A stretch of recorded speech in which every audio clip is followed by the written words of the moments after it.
收睇古仔煮煮樂。今日我哋嚟到飛彈嘅大鐘乳洞，呢個係一個天然嘅鐘乳洞。我而家就嚟到大鐘乳洞啦。哇！呢度都靚喎。買完飛，我哋就要行過天橋。而家喺入口啦，個溫度係寫住12.9度。入去行呢個鐘乳洞，首先要敲1個鐘。呢個係全日本最高嘅觀光鐘乳洞，佢係高900公尺嘅。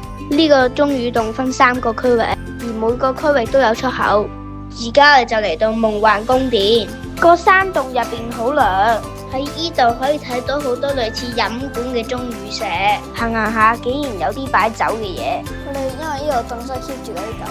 而家我哋就喺愛心景點，佢就係連接第1棟同埋第2棟嘅地下隧道。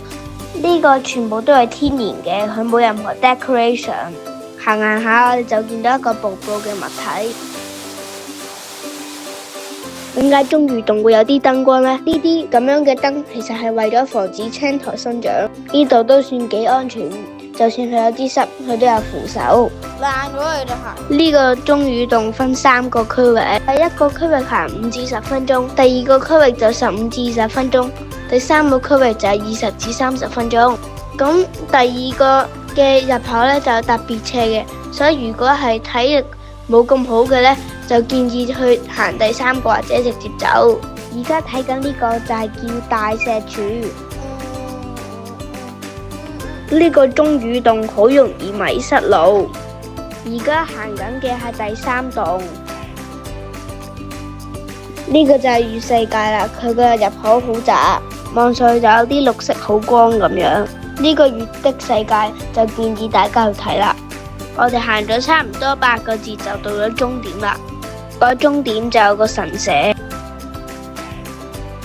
一出嚟就可以買寶石啦。200 大增喎呢啲。我買咗一嚿木加2隻青蛙，因為我養緊3隻青蛙。4蚊。我見到我2隻青蛙，我嗰2隻青蛙，我自己嘅養隻。出嚟有休息嘅地方，可以食雪糕。人哋咁樣洗梳管同埋嗰啲嘢咁嘅。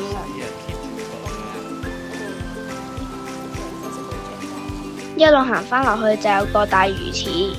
而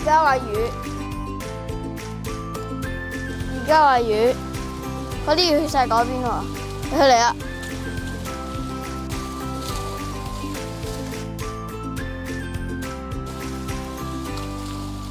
哇！呢嘢好開心啊！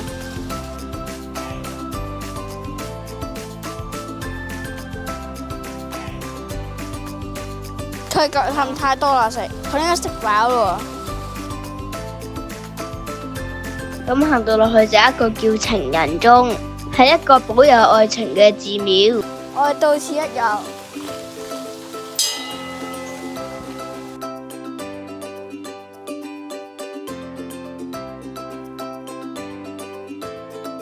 原來日本有咁多個鐘乳洞，我哋去咗飛彈大鐘乳洞。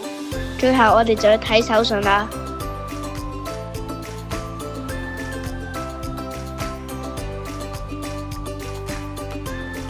我哋就會由八千香咁兜到